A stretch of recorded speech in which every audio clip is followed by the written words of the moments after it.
Hello guys, in this video I'm going to show you how you can start trading on XTrend Speed, but first I wanted to tell you that don't forget to subscribe because at 10,000 subscribers I'm going to show you my YouTube revenue statistics and my growth strategy, how you can make money online.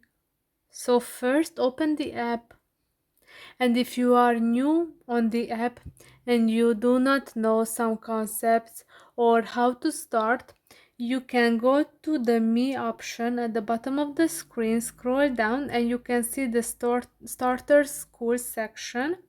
And here you can find a lot of helpful information and videos about the app and about common issues. You can see at the common issues section how to trade, how to read candlesticks, how to deposit, how to withdraw, and so on. After that, at the top of the screen you can see about the forex, learn the basics, investment, advance.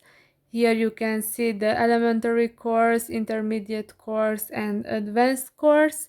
After that, the client notice, and here you can read some additional information as well. So I advise you to start here if you are new on the app and you want to learn more, or you are not sure about different topics. I hope this video was helpful for you. If it was, please consider subscribing, and see you in the next one. Bye bye.